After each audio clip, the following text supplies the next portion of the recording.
Welcome back to the Talking Hedge. I'm Josh Kincaid, and this is a cannabis business podcast. This week, we'll see how Wall Street weighs in on cannabis.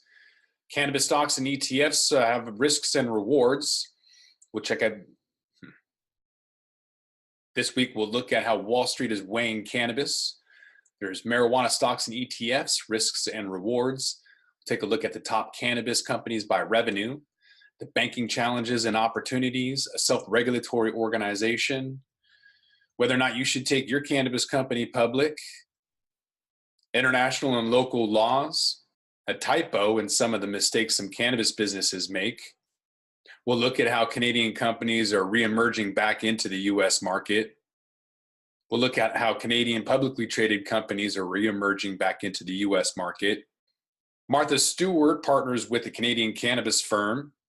Nursing homes allow cannabis. Multi-state operators are expanding. Drop shipping in the cannabis industry. Creating a risk management dream team. Do's and don'ts for 2019 according to Marijuana Venture. And THC and CBD is a GMO. Good news on the cannabis investment front. Jefferies Group just announced that their fears of cannabis commoditization is overdone. Jefferies is a New York-based investment bank that initiates coverage of the cannabis industry. And this week, there was another sign that Wall Street's prudence is catching up to Main Street excitement over the burgeoning industry. The valuation of the overall cannabis industry fluctuates between about $50 billion over the next decade, according to Jefferies, up to a realistic upside to $130 billion based on wider industry disruption. So putting that into context, Jefferies estimates the industry is worth $17 billion today. So the key takeaway from the Jefferies report is global winners will be those that lead in both medical and recreation, have a strong US position. Fears on commoditization are overdone. They expect to see further consolidation. And the near-term focus will shift from performance versus headlines and capacity expectations. If any cannabis company wants to claim large cap or even mega cap future status, they need to have a strong position in the US.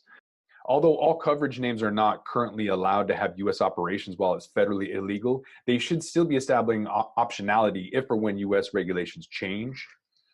The often used bear argument on the cannabis space is that weed is just another agri-commodity, and therefore all flower will become commoditized. They also argue that price compression will happen in the next 12 months due to oversupply. There are a couple issues with that. The first being that premium flower can't assume fungibility like any other commodity, meaning it's not going to change hands the same way. You have different people who appreciate that and value that. And then second, perhaps an anti-consensual that they don't see a period of oversupply until 2021 at the earliest. Oregon has over 1 million pounds, I believe, outstanding. So right now we're already seeing that certain areas have grown too much, but maybe the industry as a whole won't reach a peak for another 2 years. Time will tell. The long-term winners in the medical space will be those that are investing in clinical trials, applying for patents, and are backed by strong medical teams with experience. Adult use will have to create brands that have value-added products as well as deliver differentiated experiences.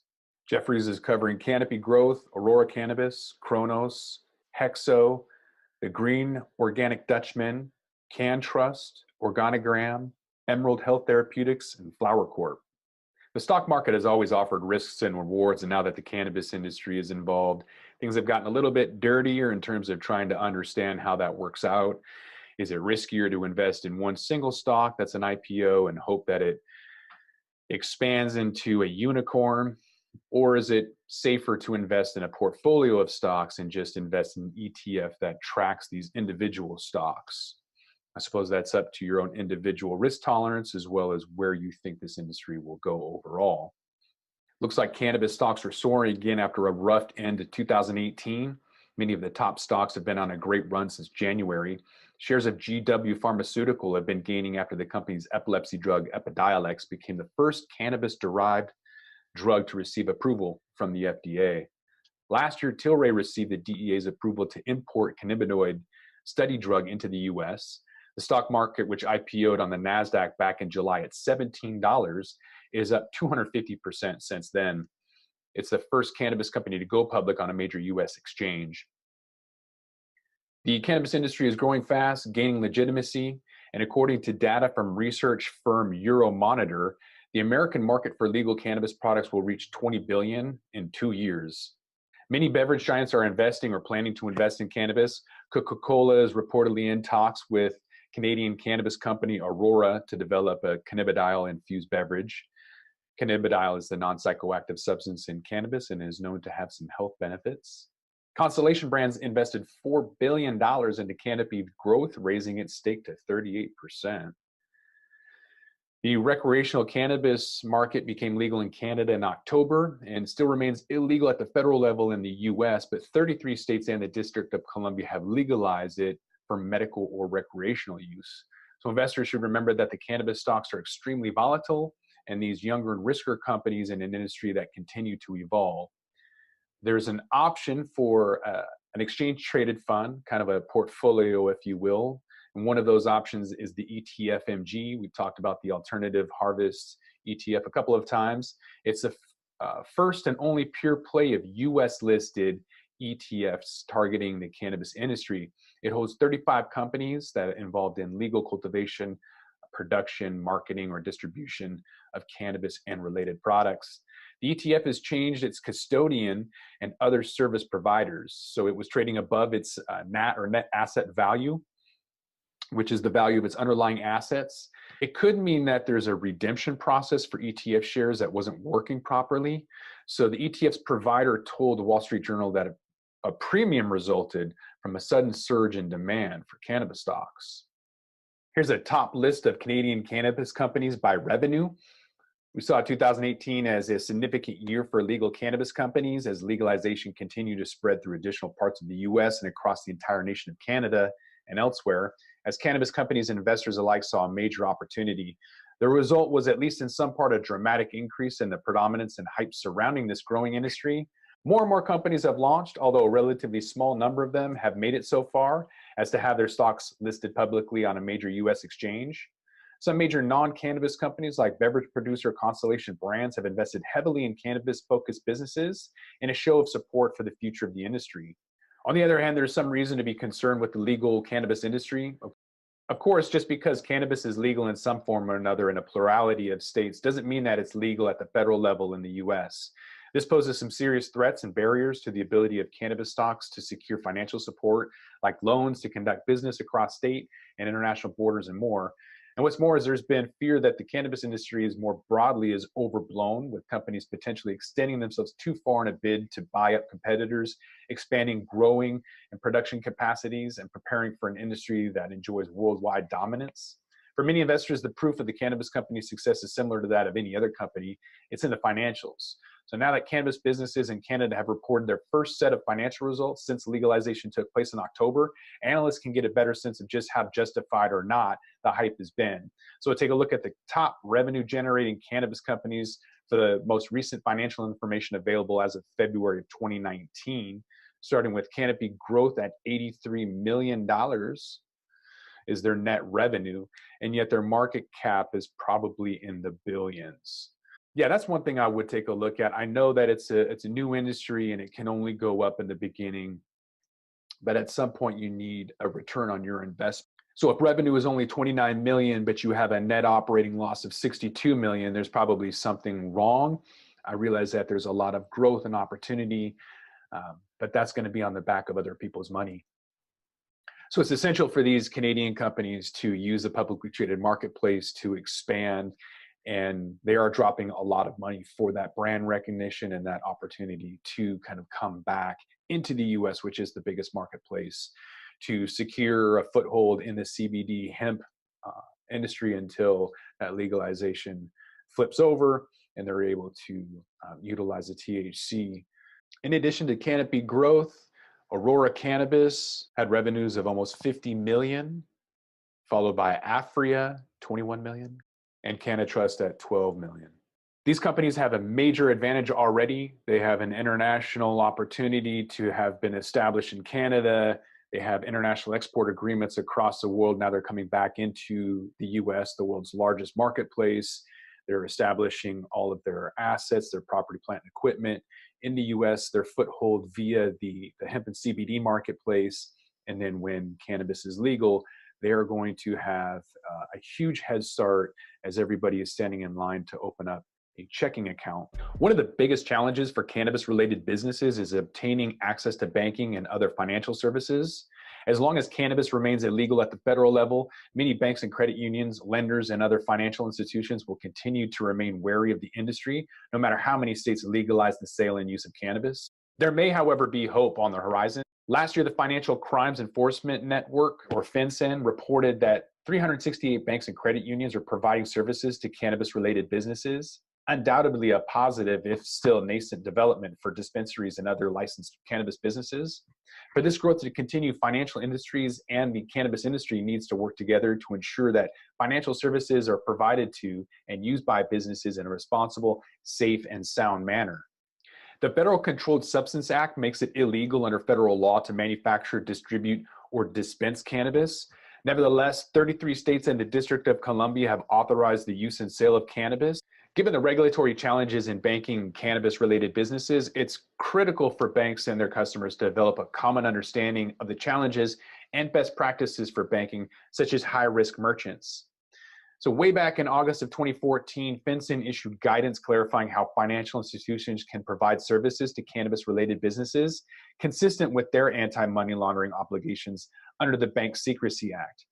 This guidance was issued against the backdrop of the Department of Justice's Cole memo, which addressed application of the federal law to finance institutions that deal with cannabis-related businesses. From a bank's perspective, the starting point is to ensure that it has a Bank Secrecy Act program that satisfies all the regulatory basics. From there, the bank will need to enhance and tailor its program for dealing with cannabis businesses. The FinCEN guidance explains that the decision to open, close, or refuse any particular account should be made by each bank based on its business objectives and an evaluation of the risks associated with offering a particular product or service. To assess these risks, FinCEN has directed banks to perform comprehensive due diligence on applications. Given these expectations, a bank should implement formal cannabis-specific policies and procedures within its anti-money laundering program. At a minimum, a bank's cannabis compliance program should address the following: due diligence and reviews of cannabis-related lines of business, corporate structure, operations, and licensing, advertising, marketing, sales practices, and business relationships, understanding prior and current banking relationships, KYC, know your customer, monitoring transactions for suspicious activity, including transactions between corporate and personal accounts, a currency transaction report, a CTR, suspicious activity report, site visits, and confirmation of information provided by cannabis businesses in response to periodic account reviews. For cannabis-related businesses, understanding this framework and the pressure banks face when serving the cannabis industry is crucial to obtaining and maintaining a successful banking relationship. With this in mind, cannabis businesses should take certain steps before seeking to open a bank account. Of course, obtaining all necessary state licenses is a given. In addition, the company should appoint a compliance officer and implement policies and procedures for compliance with applicable laws and requirements, including areas impacted by the Cole memos. When applying for bank accounts, a cannabis-related business must provide accurate and truthful information in all materials submitted to a bank. Providing false information to a bank is a potential federal offense. The bank is likely to require cannabis-related businesses and their owners and officers to maintain separate businesses and personal accounts to avoid any commingling of funds. While banks are likely to continue taking a cautious approach for the foreseeable future, cannabis-related businesses and banks would both benefit from working together to ensure that bank services are provided in a safe, sound, and responsible manner, and doing so can help protect the banking system while ensuring that those responsible cannabis businesses are able to obtain banking services. If you ask anybody involved in cannabis about their biggest concern in the industry, banking is probably going to be the top answer. It's been an ongoing, much talked about issue for years and escalating within every new state that implements regulated medical or recreational programs. And yet progress seems non-existent and relies on a tenuous standing of a 2004 guidance memo from the Financial Crimes Enforcement Network, or FinCEN. Washington and Colorado are approaching their 5th year of recreational cannabis sales, and the banking situation remains the same as it was in 2014. A few financial institutions have opened their doors to cannabis businesses, but by and large, the options are limited and have little to no headway has been made at the federal level to ensure access to traditional financial services. Salal Credit Union was one of the first financial institutions in the country to openly welcome legal cannabis businesses. It began serving state licensed business in Washington in June of 2014, just 1 month before the state's first legal recreational sales. It's gone very well, but they've undergone a lot of scrutiny. A lot of these businesses operate online, and banking is just one of those services that they should be able to use online but can't. And in some cases are required to submit tax payments. So if banks don't allow them to have an online account, it's impossible to stay in compliance to make an online payment. So that's just one of the issues, along with the security of carrying cash and being cash operated. It's just not suitable in this day and age to be kicked out of that online opportunity with Shopify or money transmitting services, bank payments, tax payments. And yet the irony of it all is the financial institution is self-regulated. So the cannabis industry could learn a thing or two from banks in terms of regulating itself. It could implement its own banking rules, submit similar laws, policies, and procedures as a middleman. So it's essentially its own regulator. So as a self-regulatory organization, or SRO, you are your own regulator. You create all of the rules and everything for your organization and then submit it to the local, state, or federal government. They implement it, and that's exactly how the financial institution does it. They are self-regulated. They claim that their laws are too complex, so they have to create their own rules and regulations. They give it to the House committee or the Senate, which goes into approval. So if the cannabis industry takes that self-regulatory organization model and creates its own rules and regulations and submits that to each local, state, municipality, city, government, country, whatever it is, then we can create our own framework of rules and regulations and self-regulate. It's a kind of a homeowner association style where it's a membership. You have to pay your dues, and then as a member, then you get all of the benefits that results from that. The goal is to ensure a fair rulemaking process that addresses the interests of consumers and regulators while keeping businesses competitive. Many other industry groups have a similar conclusion, from the Financial Industry Regulatory Authority, or FINRA, to the National Association of Realtors, the American Bar Association. So cannabis can follow suit. Cannabis is at a point where there's various regulatory models that are being tested and tweaked. For example, an overburdensome regulation. We need not only look at the extremity restrictive position that Canada has taken on labeling and advertising under the Cannabis Act, which labels must be in a single uniform color with a standardized font style that they can be used to brand names and logos only once on the package. So all other graphics are prohibited, except of course for the large mandated warning label. So with regards to advertisements, cannabis rules disallows images of people, characters, animals, irrespective of whether they're attractive to minors, and prohibits a company from advertising its brand in a manner that associates with or invokes positive or negative emotion. So while there's much to be admired about Canada's fledgling cannabis industry, there's an overbearing restriction on packaging and advertising that are out of sync with the needs of businesses, and they threaten to stunt the market growth and value. As more and more US legalized cannabis and federal regulations become increasingly inevitable, regulations will be looking at different legal models. Cannabis businesses can't afford to sit by and simply hope that they choose the right ones. Self-regulation can demonstrate that cannabis businesses can be ethical and responsible without a draconian top-down approach. The National Association of Cannabis Businesses, or NACB, the industry's first and only self-regulatory organization, is working with its members to create a national standard on various topics of concerns to regulators and the public.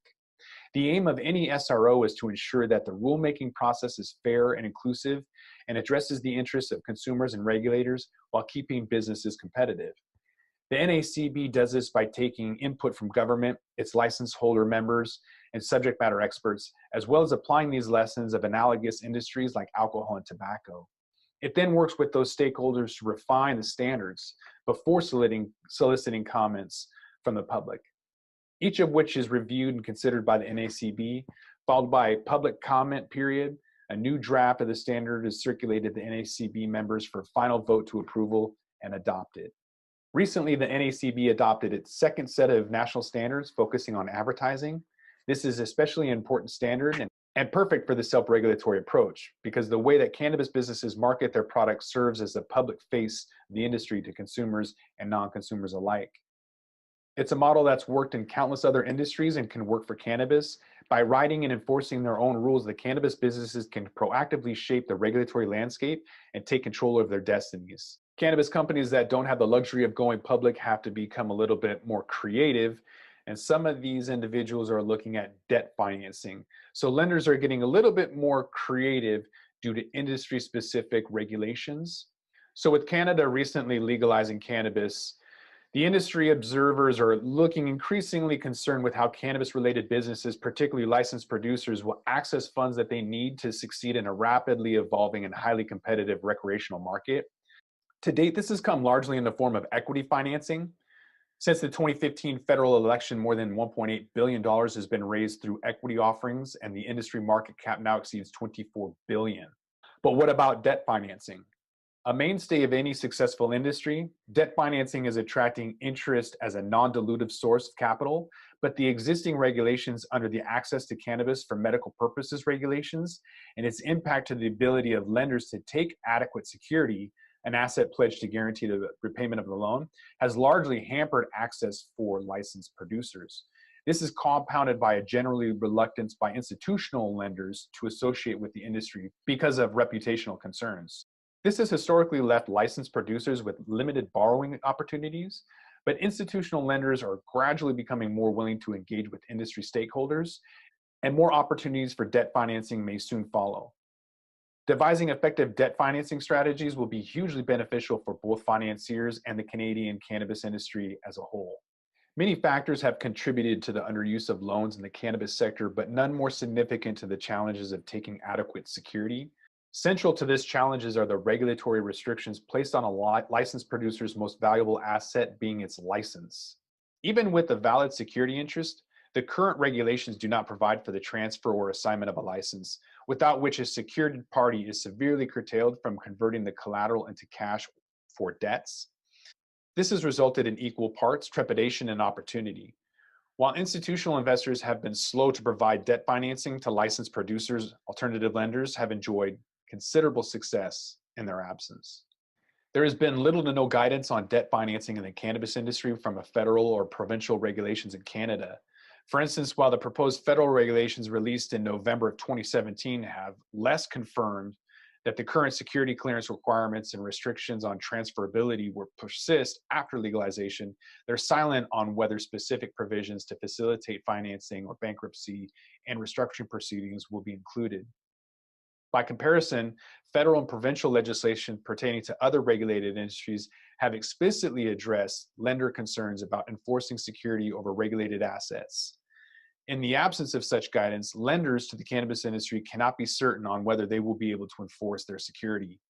Lenders that adopt strategies that minimize risk by maximizing security and are consistent with the future regulatory framework are poised to be dominant players in the Canadian cannabis sector. Last week was the first earnings report that we saw after the legalization in Canada. And with that, we have Canopy citing a spreadsheet error for underreporting their adjusted EBITDA, or the earnings before interest, taxes, depreciation, and amortization. And so find it very fascinating that a company that's publicly traded can have a spreadsheet error. Just goes to show that this is still a very young industry that doesn't have the same resources and top talent that a different publicly traded company might have, because this wouldn't necessarily happen. Cannabis companies are beginning to ante up for bets on hemp. Last week, the hemp and cannabis markets were abuzz with news from cannabis giant Tilray. They were acquiring Manitoba Harvest for $420 million. Manitoba is the world's largest hemp food manufacturer with products in more than 16,000 retail stores throughout North America. For Tilray specifically, the move represents a significant step in its attempt to take a stake claim in the U.S. hemp market. In a broad sense, the acquisition reflects the growing trend of cannabis operators seeking to acquire hemp companies in aims to take stakes in the ever-expanding hemp CBD market, and sets the stage for an increasingly competitive and dynamic year for the hemp industry. Because of the 2018 Farm Bill, hemp and its derivatives are now treated as agricultural products rather than a controlled substance. The Hemp Business Journal estimates that sales generated by the hemp CBD market will grow from 390 million in 2018 to one worth approximately 1.3 billion by 2022. As U.S. companies continue to struggle under federal protection, Canadian operators continue to look for ways to grow their brands, and the hemp and CBD market presents an attractive possibility. Two of the other biggest cannabis companies besides Tilray are also looking to capitalize on the growth of the hemp market, including Aurora Cannabis and Canopy Growth. Late last year, Aurora announced that they would acquire Europe's largest organic hemp company. Though little has been heard about Aurora's hemp plans, there are rumors that the company is in serious talks with Coca-Cola to develop a line of CBD beverages. And if those rumors turn out to be true, they could instantly become a power force in the hemp industry. And Canopy Growth seems to be laying the foundation for setting up its hemp infrastructure instead of acquiring an existing hemp company like Aurora and Tilray did.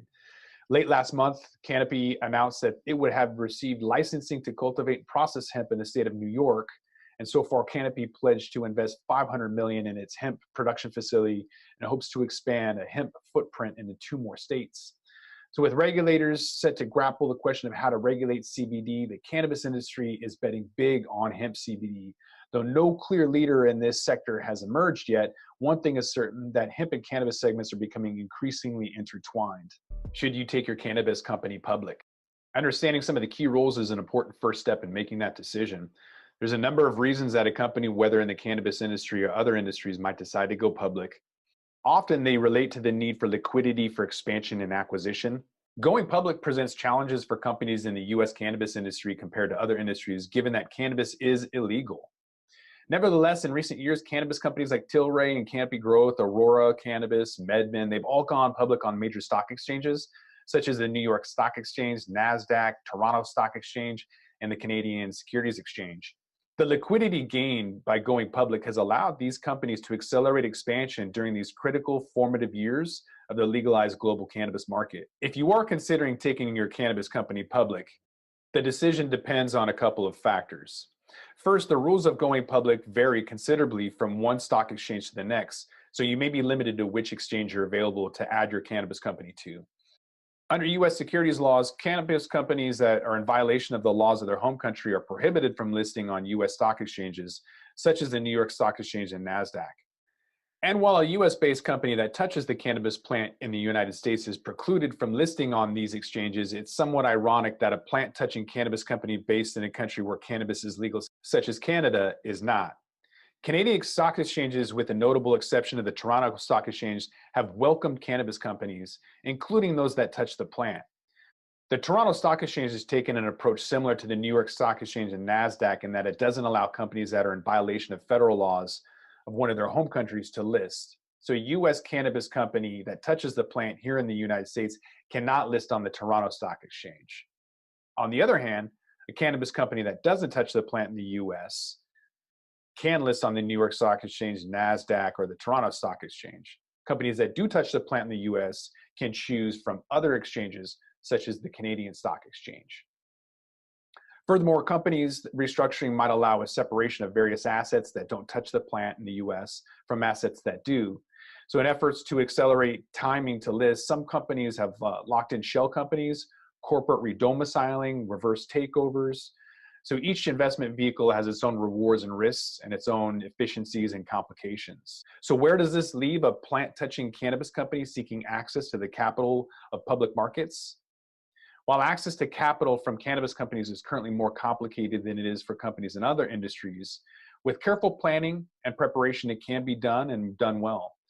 With cannabis companies currently enjoying extremely high price to earnings ratios on stock exchanges, the appetite of investor for cannabis stocks appears strong. On the other hand, we're likely to experience a bubble. Much like the first internet bubble, the question of whether or not to go public and where depends in part on where your cannabis company is situated and where it touches the plant.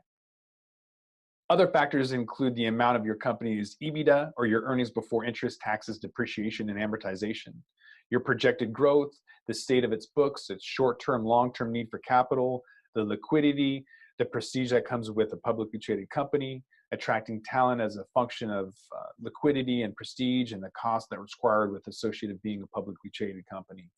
All of these factors are colored in increasing support for the US for ending the prohibition of cannabis. This would in turn open up the New York Stock Exchange and NASDAQ to companies involved in plant-touching cannabis. So another question to ask is, do you want to wait? The United Nations Commission on Narcotics Drugs delayed a vote on the World Health Organization's cannabis recommendation. Several member states requested additional time for consideration. And while the United Nations and the United States sort of dragged their feet, other countries are continuing to legalize. The teeny islands of the Caribbean, St. Kitts and Nevis, are ready to follow their regional neighbors in developing a medical cannabis industry. In a statement to the National Assembly, the Prime Minister said that the government will present the necessary bills to facilitate the country's new public policy direction on cannabis. The moves comes after this cabinet accepted a list of recommendations by the National Marijuana Commission, which hosted a series of forums throughout the island nation since 2017. It's also noted that a regime for the use of medical cannabis should include the establishment of medical licensing authority to regulate importation, local cultivation, and production, a requirement that 2 tiers of practitioners must complete a prerequisite amount of continuous medical education, that medical practitioners for prescribable cannabis products and herbalists for non-prescribable cannabis products. Prescribable marijuana products must meet international labeling standards. The inclusion of other components should be allowed under advice from experts in the industry. Production and trade should be permitted under license and strict legislative regime of hemp and hemp products. The move by St. Kitts and Nevis to cultivate a cannabis industry follows the U.S. Virgin Islands and Bermuda. Antigua and Bermuda is drafting legislation for medical cannabis sales as we speak. Last week was the first earnings report that we saw after the legalization in Canada. And with that, we have Canopy citing a spreadsheet error for underreporting their adjusted EBITDA, or the earnings before interest, taxes, depreciation, and amortization. And so find it very fascinating that a company that's publicly traded can have a spreadsheet error. Just goes to show that this is still a very young industry that doesn't have the same resources and top talent that a different publicly traded company might have, because this wouldn't necessarily happen. The correction was made due to a formula error in the spreadsheet supporting the year-to-date adjusted EBITDA loss calculation. The adjusted EBITDA loss for the 3 months ended December 31st and was corrected as reported, as were all prior quarters as released. It was cited purely clerical in nature. It didn't represent a restatement of the company's previously issued operating performance. And ultimately, the error was due to a figure where it didn't add up all of the 9-month periods correctly. This isn't the first time Canopy Growth had to refile. And a result of the restatement, Canopy reported a net loss that was 16 million down to only 7 million. So if a huge company like Canopy is able to make a simple error like that, what can you do to protect your own financial situation? Here's an article that solves the financial mistakes made by cannabis businesses. Qualified accountants and bookkeepers are amongst the most important positions in the industry. There's a considerable void in the space where financial expertise is desperately needed. In order to navigate the tricky waters to tight regulations in an industry that's still federally illegal, cannabis companies must hold themselves to a higher standard, borrowing from other sectors to implement a set of best practices that will keep their businesses afloat while establishing credibility on a broader scale. So here's the top 3 financial problems that cannabis companies most commonly encounter. Number 1 mistake is not hiring employees with the right set of skills. One prominent issue that the cannabis industry currently faces is that there's many companies simply haven't hired the right people with adequate knowledge or expertise to keep them in compliance with the nuances and stringent state and federal tax rules. Instead, many cannabis businesses employ bookkeepers who often lack accounting degrees and aren't experienced in accrual, GAAP, which is generally accepted accounting principles, or cannabis cost accounting. So this hiring practice over time can lead to a number of obstacles, including not being able to maximize allowable tax deductions. In other cases, cannabis CEOs take the crucial activities themselves. For many executives, carrying out the financial responsibilities of the business comes at all too high of a cost, taking away valuable time that could otherwise be utilized expanding the business, while simultaneously allowing important details to slip through the cracks due to the lack of specialized knowledge. Number 2 mistake is not maintaining a constant state of audit readiness. To avoid a total loss in the competitive and crowded cannabis space, CEOs must specifically run their business to minimize any risk of being shut down. Unfortunately, too many of them fail to recognize how fundamental compliance is to running a successful cannabis business. Remaining full in line with city, county, state, IRS, the Food and Drug Administration, Occupational Safety and Health Administration, environmental protection agencies, all these regulations and being prepared for an audit at any moment are key to surviving in the nation's most highly regulated industry. Organization lies at the root of any healthy company. And this is especially true within the carefully watched cannabis industry, in which there are countless complexities to maneuver across a variety of different verticals, from cultivation to retail, as many as different layers of regulation. As such, companies must be certain that they maintain an operational and financial compliance. Through the end of month reports, scorecards, metrics, they must all be generated. Additionally, it's best for companies that have a perpetual data room, meaning financials, accounting records, to support organizational documents, leases, contracts, payroll records that are not only audit ready, but are also investor ready, board ready, CEO ready at all times. This allows the businesses to circumnavigate tricky regulatory issues, avoid failing victims to healthy penalties or revoked licenses in the ever-growing graveyard of failed cannabis startups. The number 3 mistake is neglecting the bigger picture. Although its products may be top of the line, a company's risk of going under starkly increases without top of the line accounting, tax, finance, compliance, risk management, legal, and other necessary practices to match. Comprehensive accounting policies and procedures are imperative to protect the business from any problems that might steer off course. This involves building an internal control document that serves the company's standards operating procedures for every major accounting cycle, as well as creating a tailored chart of accounts. To be successful, cannabis companies should have a financial department that provides complete, accurate, timely financial statements that comply with GAAP, a robust internal control system, including proper segregation of duties and safeguarding of critical assets, detailed accounting policies and procedures, electronic storage of all documents, and appropriate hard backup source for documents such as invoices, sales receipts, key performance indicators, as well as timely cash and tax forecasts. In an ideal situation, a company would also have an experienced chief financial officer who aids in the designing of the systems, reviews the accounting work, handles the financial forecasts, participates in strategic decisions, and acts as a liaison between legal, tax, accounting, audit, IRS, and acquirers and all third parties. Additional cannabis business owners should bear in mind that the importance of using proper software that's tailored to the company's unique size and niche. Overall, this leads to a better access to capital, stronger reporting, more favorable investor relations, higher valuations at exit, and fewer headaches overall. Navigating a convoluted space, the lack of world-class accounting underscores nearly every cannabis company's financial woes. The state law and IRS law clearly lays out that a cannabis company must conduct accounting correctly. Failure to do so will result in large fines, penalties, and loss of license. By paying close attention to the mistakes others have made and focusing on an active effort on avoiding them through best practices, businesses can learn better how to navigate the convoluted financial category of the cannabis space and ultimately build a thriving business during this exciting time of unprecedented growth. We're beginning to ante up for bets on hemp. Last week, the hemp and cannabis markets were abuzz with news from cannabis giant Tilray. They were acquiring Manitoba Harvest for $420 million. Manitoba is the world's largest hemp food manufacturer with products in more than 16,000 retail stores throughout North America. For Tilray specifically, the move represents a significant step in its attempt to take a stake claim in the U.S. hemp market. In a broad sense, the acquisition reflects the growing trend of cannabis operators seeking to acquire hemp companies in aims to take stakes in the ever-expanding hemp CBD market and sets the stage for an increasingly competitive and dynamic year for the hemp industry. Because of the 2018 Farm Bill, hemp and its derivatives are now treated as agricultural products rather than a controlled substance.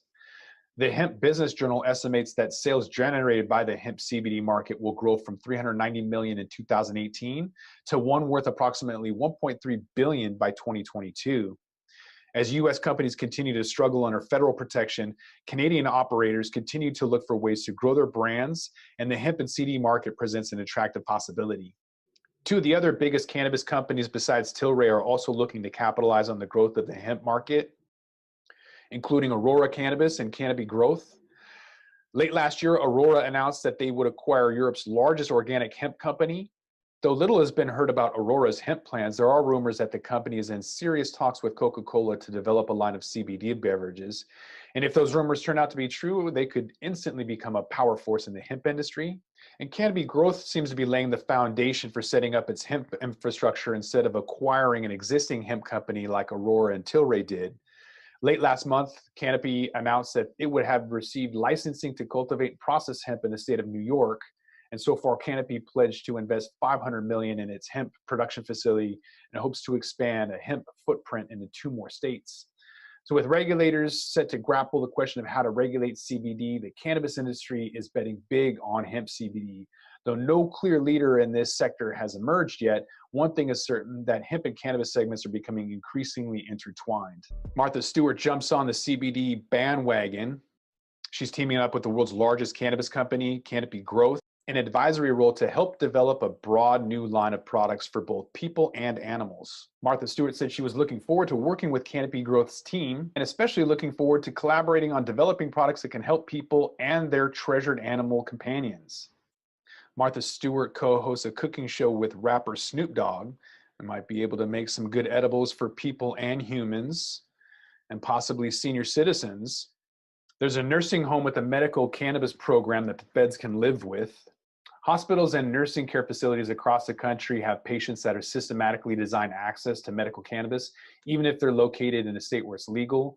I've had personal experience with that, where a friend of mine had multiple sclerosis. He was in an adult care facility that's federally funded or at least subsidized. And so they can't have vaporizers or anything inside. And in fact, they have to be outside and off the property. So if you're outside and within 1,000 feet of a school, you could be given a ticket. So there's not a whole lot of places you can go. Washington State has a Class C felony on consumption lounges, so it's a felony to have a cannabis cafe. So with other states going legal, hopefully they have consumption lounges. But as an adult, especially somebody who's dying, you should be able to die with dignity. You should be able to sniff a rose, smell a flower, smoke a flower, do whatever you want to do on your last days. And so this is an amazing opportunity here, where there's an adult care facility where they're allowing for these people to have medical cannabis. So there's one courageous trailblazer that's challenging the status quo. The Hebrew Home of Riverdale is a 735-bed skilled nursing facility located in New York that's developing an ingenious program that enables seniors to access medical cannabis under New York state law and remain compliant with federal law. The Hebrew Home CEO explained that immediately upon New York's legalization of medical cannabis, it became a priority for him to ensure that the Hebrew Home residents could benefit from it. He had observed firsthand how cannabis provided relief to his father while he was suffering from terminal cancer, which convinced him of its efficiency. According to the CEO, the residents of the Hebrew Home are citizens of the state of New York and are entitled to the benefits thereof. And one of those benefits is to be able to use medicinal cannabis in the same way that a citizen of New York would be able to if it didn't live at the Hebrew Home. So why would it be discriminating against residents of the Hebrew Home because they live in a facility? He continues that he feels that they have an obligation to protect and enforce the rights of residents in a long-term care, and it's one of those rights. Residents must be able to self-administer their medication or have it administered by a caregiver who is not on the Hebrew Home staff. Because the Hebrew Home is a non-smoking facility, only orally administered medications or capsules with tinctures are permitted.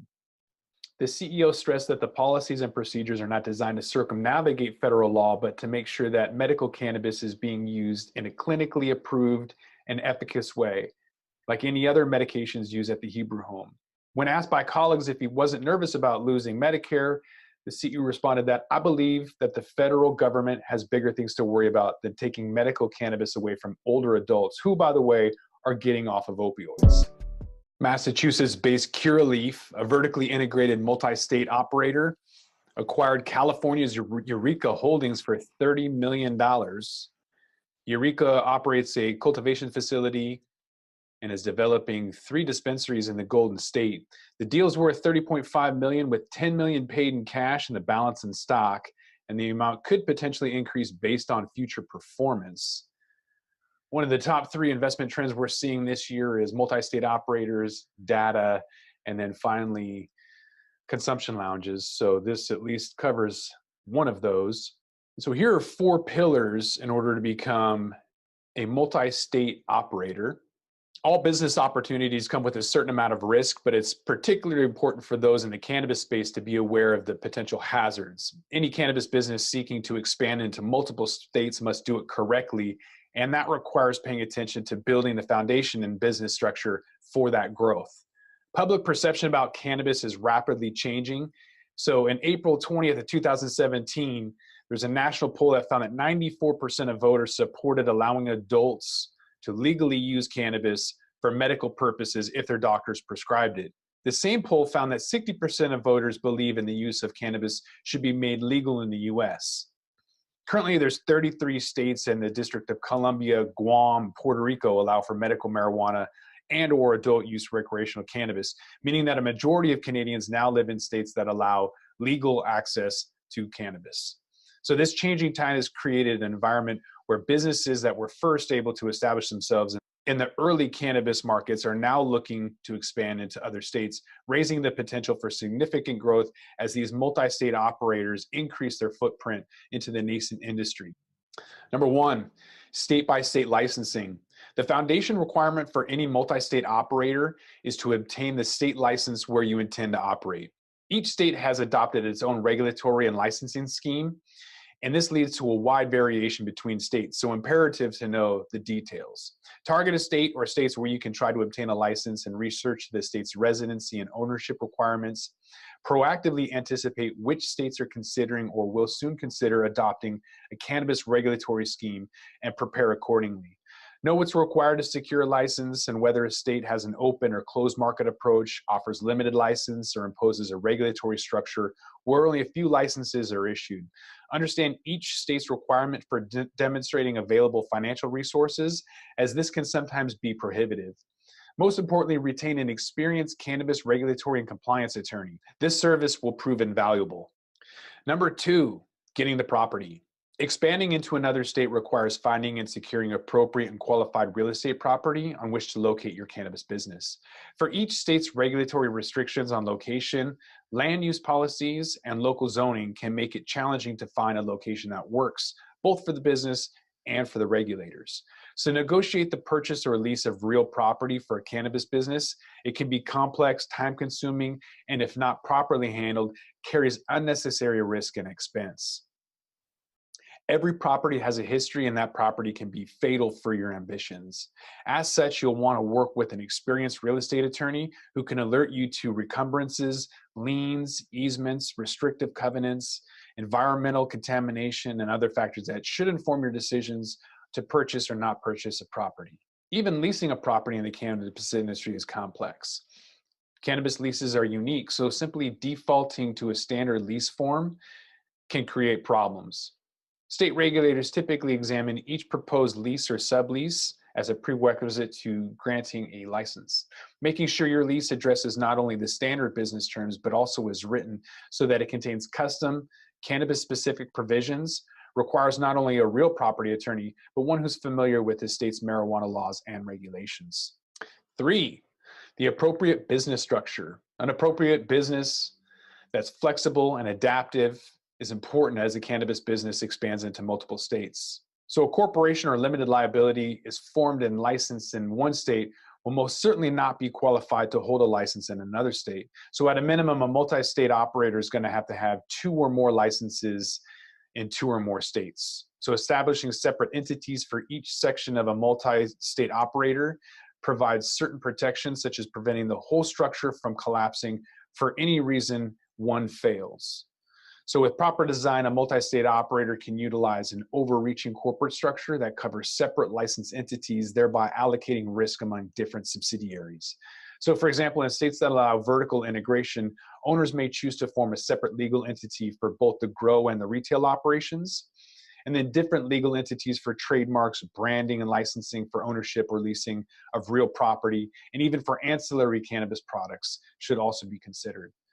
So the assistance of legal counsel with expertise in multi-state operating law, tax, corporate formation, and structure is critical. Correct structuring at the outset is wiser, cheaper, and easier than fixing it after the fact. 4, access to capital. As cannabis businesses expand into multiple states, Access to capital becomes a key business consideration. In some instances, a state's licensing regulations may require the business applying for the license demonstrate substantial financial resources. Capital to build out facilities and proper operations become critical. At this point, most businesses begin thinking about capital requirements from investors. A business can raise capital by taking on debt, otherwise borrowing money, or selling equity, which is ownership in the company. Moreover, there's areas in which debt and equity overlap. For instance, a company that could offer a convertible promissory note at the holder can then later convert that into equity ownership. Once a business begins accepting money from outside investors, a whole host of security and financial regulations become important. This is particularly true if your investors are from multiple states. In addition to required Security and Exchange Commission filings, each state has its own regulations and filing requirements. Consider also that not all investors are equally desirable. Understanding the rules about taking money from accredited versus non-accredited investors prior to accepting the investment can help you avoid violations, penalties, and delays.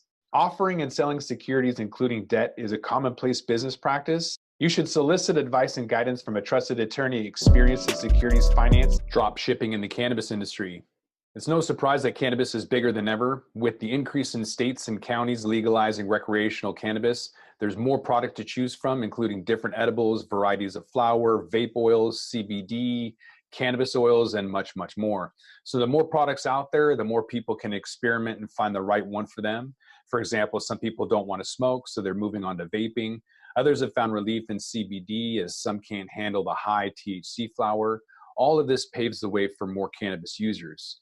With more users comes more businesses in the industry. So this doesn't mean that we're dispensaries and weed stores, but more ancillary businesses. When the gold rush hits, one of the most famous phrases was, during the gold rush, it's good times to be in the pick and shovel business. This means that instead of digging for gold, sell them the item that everyone will use. So in this case, instead of making money by selling cannabis from the store, you're better off selling ancillary or accessories and products for the producers, processors, and retailers. So beginning with the ancillary cannabis businesses, there's a rise of the cannabis industry and e-commerce online sales. So there's no reason why these wouldn't mix. There's many online smoke shops, CBD shops, vape shops, and dispensary supply stores popping up. And many of these companies are not holding any inventory. So this helps free up a lot of time so you don't have to package any boxes yourself. It also helps business owners focus on work on their business rather than worry about finding new suppliers or vendors. The benefits of drop shipping is you have no inventory. Holding on to inventory is very hard for a business, especially one that's just starting out. So when you just start, you want to make sure that you have all of your ducks in a row. This means business licensing, finding the right person to do your marketing, social media, and more. It puts a strain on hiring the right people. Inventory can also kill your business if there's a slow cycle and your products don't have a quick turnaround. There's also less overhead. So anytime a business can lower their overall overhead, they stand a chance to survive. With an online business, you don't need anything to do for a regular brick and mortar business, like paying rent, having extra employees, frontage signs, and more. There's no need for a big warehouse. Since online businesses don't need to pay rent, many of them are able to outlast their competition. However, if you get too big, you'll need a warehouse. With drop shipping, you don't have to worry about that. You can continue to use a warehouse of a bigger vendor or supplier. They'll hold the inventory for you until you're ready to ship it out. When you get to a point where you're comfortable getting a warehouse, drop shipping can also help there. You also don't need a warehouse when the products your customers are buying are repeat products. So for example, if you drop ship wholesale inventory supplies, you don't need your customers constantly coming to check new inventory. It also gives you more time to focus on your business. Although e-commerce companies are easier to create, they can struggle to gain momentum. Most people think that they build a website and the customers will come, and that's the farthest from the truth. Drop shipping helps save you time by helping you do more marketing and optimize your site. So how do you start drop shipping? So if you look to start an online business, drop shipping will be the best way to start. Once you can prove yourself that you can get consistent sales, you can establish a base for your business. So to start drop shipping, create your website and start searching for companies who drop ship the items you want for sale. So start going through company catalogs, start seeing what's being offered. If it matches what you're able to sell, then reach out and ask them if you can work out an agreement. Let them know that you have plans for your online business and make sure you know all the requirements, like the minimum advertising pricing or the lowest price you can advertise a product. If you live in Canada, you might have thought about drop shipping cannabis, since you can set up a virtual dispensary and sell it without having to deal with any of the inventory. Canada is already way above the curve. They'll be offering cannabis through the Canadian Post, so you can check with local and federal laws before you start. Although online businesses are not easy, they're much easier than ever. Simply start drop shipping to make your life easier. While you may not hit the ground running once all said and done, you'll have an advantage over competitors who buy and ship inventory themselves. How to create a risk management dream team. To be successful, your business needs the 3 A's: attorney, accountant, and agent. Risk management is simply the process of anticipating losses and developing a plan to survive.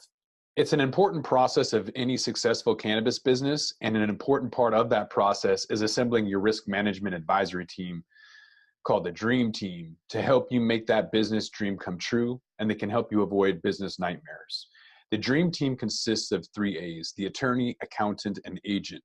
Your attorney helps you with a variety of things, from contracts to legal compliance to hiring and firing. They can help you identify risks of lawsuits, minimize those risks, and handle losses that do occur. Your accountant can advise you on the status of your cash flow and profits, and can ensure that you're in compliance with the very complicated IRS rules and regulations. Do not try to do your tax return yourself. You also need an objective third party reconciling your accounting records. This minimizes embezzlement risk and ensures that professional job is done. And again, it can help you with the identification and management of risks. Finally, your agent. Your insurance agent can provide you with an insurance coverage to pay for the unfortunate losses that do occur. They should be able to help you with your entire risk management plan. That agent should be ready, willing, and able to help you identify risks of loss. Here's some advice on choosing an attorney. Your attorney is a key player in the success of your business. Open communication is extremely important. Before choosing your attorney, you should have a consultation and make sure you're comfortable. Most attorneys will offer a complimentary meet and greet consultation so you can get to know them. It's critical to find an attorney that actually works in and understands the cannabis space. A competent and caring attorney who you're comfortable and compatible with will save you time and eliminate problems in the long run. Choosing an accountant. You absolutely need a certified public accountant. There are thousands of rules for the Internal Revenue Code. Some rules pertain specifically to cannabis businesses, and someone at a retail tax preparation service probably don't know those rules. An amateur bookkeeper certainly wouldn't know them either. A CPA has to know those rules and know them well, and of course, you always want to minimize your tax liability. So look for a CPA and don't settle for less. You should also choose someone who has experience in the cannabis industry. By virtue of operating in the cannabis space, you're probably going to be a target for audits. You want your tax returns to be impeccable and beyond question in terms of thoroughness and accuracy. You also want to realize that those are tax laws that pertain specifically to cannabis businesses, most notably the Section 280E, which keeps you from deducting most of your cannabis business expenses. Although this provision is infuriating, it must be diligently followed. So adherence to 280E makes it less likely that the IRS will find something wrong with your return. A good CPA will minimize your tax liability and help you comply with this provision of the law. Choosing an agent or broker, you don't want to save 15 minutes or 15% on this one. You want to make sure that you go beyond the internet and find someone who specializes in insuring cannabis businesses. Industry-specific knowledge is vital. From the laws governing state programs to flower production cycles to the various extraction methods and the ever-expanding array of finished products, one has to know the greatest exposures are in order to appropriately manage the client risks.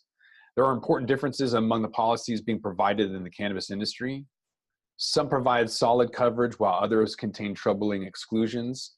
As a result, it's important to find someone who really understands the cannabis insurance coverage market. Most agents will also review leases, a critical complementary service.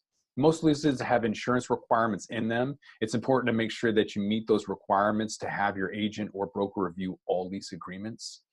It's important to assemble a risk dream team. Make sure that you get the very best of your team members that you can afford, and be sure to utilize their expertise. Here's Marijuana Ventures do's and don'ts for 2019. Lessons learned from running one of the largest privately owned software companies and publishing an industry-leading cannabis business magazine. Number one, do hire outside of the cannabis industry. When legal cannabis first launched in Washington, They remember there were dozens of cultivators bragging about being a master grower and they won a cannabis cup. And then you fast forward, everyone's scaled up. And now it comes to running a commercial production facility, which is much different. So managing 30 plants in a basement isn't the same as managing 3,000 plants and 30 employees in a commercial greenhouse. The obvious takeaway is that you need to hire an experienced manager who have actually run a profitable business in the past and teach them about cannabis later, not the other way around. Don't try to do too much. All too often we've seen people have a shotgun approach to just focus. Most successful businesses in the US get that way by being highly focused. From farming to building airplanes to creating business software to franchising burger joints or creating successful retail chains, most highly successful companies stick to one thing and execute well. You'll never hear of a cattle rancher who thinks it's wise to open up his own burger joint for the simple reason that he knows the core competencies in raising cattle and not operating restaurants. So the takeaway is if you want to grow cannabis, grow it. Leave the refining and distribution and packaging and operations and sales to folks who know that end of the business. Follow the traditional agricultural model. Don't get sucked into vertical integration. It's always sounded like a good idea, but it rarely is. Smart business people focus on a core business and refined it. So a retail chain that has to worry about managing its own cannabis farm is one that will not have the freedom to buy the best product and prices for its customers and will eventually discover that worrying about its farm distracts it from creating the best possible retail operation. Do focus on customer service and the shopping experience. It was only a few years ago that we had some really interesting memories about pot shops experiences. Some have made mistakes of hiring snotty, know-it-all types. Do hire great salespeople. Often in business, the most successful companies have the best sales and marketing teams and not the best products. Look no further than the early days of Microsoft to prove that. Don't invest in an idea, invest in a management team. While there are undoubtedly some great investment opportunities in the cannabis space, unless the team behind that company is rock solid and experienced, the investment will likely be very risky. Do your due diligence and take a careful look into the background of the key players in any cannabis company before you jump in. Do spend some time and money on packaging. Bad or amateur packaging can often kill sales of a good product. Spend some time on your packaging and hire a design pro with a track record of creating a winning customer product, just like any other successful product manufacturer does. Do some basic research. Washington and Colorado have been at it for more than 5 years. If you're thinking about jumping into the cannabis industry as either a cultivator or retailer, visit one of the states or all of the states with an established legal cannabis industry. Ask questions, have an open mind, and be ready for some surprises. We watch people make the same mistake over and over in this business, and it's amazing how little homework that most do. There are a lot of industry reports you could take a look at from Headset, BDS Analytics, New Frontier Data. I would definitely take a look at all of those, do your research. It's official. Scientists can now make the cannabis psychoactive without the plant. Lab-made cannabis is coming. In a move that's expected to transform the cannabis and pharmaceutical industries, scientists at the University of California at Berkeley announced on Wednesday that they had for the first time created a cannabis compound in a lab instead of by harvesting them from a plant. Using an increasingly popular approach known as synthetic biology, the researchers genetically engineered yeast to churn out a key component of cannabis that's a precursor of two of the best known compounds in the plant, THC and CBD. Using those precursors, they made the compounds themselves, no farm or field required. While THC is part of the cannabis that causes a high, CBD has an emerging reputation as a therapeutic and an active ingredient in the first federally approved cannabis-based medication. Thanks to the health and wellness uses that CBD is tied to, so the market compound could reach US $16 billion as a result by 2025, up from maybe $1 billion or so now. So this news is likely to have big implications for startups and pharmaceutical companies that want to make new cannabis-based drugs from everything from epilepsy to pain and arthritis. Several companies are working on similar efforts. Wall Street has noticed as well by saying that lab-made cannabis is one on a growing list of factors helping to accelerate cannabis's entry into the pharmaceutical and consumer wellness industries. There could be a whole host of new products that could come from this. Lab-made marijuana could have multiple advantages over traditionally grown marijuana, like lower costs and a smaller environmental footprint. Genetically editing yeast to produce THC and CBD is cheaper than extracting the chemicals from cannabis plants, with an approximate cost of $400 per kilogram. The yeast can also be used to produce other cannabinoids that occur in cannabis, but which haven't been studied to date, as they only naturally exist in cannabis in such a small dose that it's too expensive to study their effects. It's also possible to add chemicals to the yeast to create new altered cannabinoids, which could potentially be used and studied for further effects. It turns out Frankenstein cannabis is not something that I'm excited about. And with that, we're going to roll this one up. I'm Josh Kincaid. This is The Talking Hedge, and I'm out.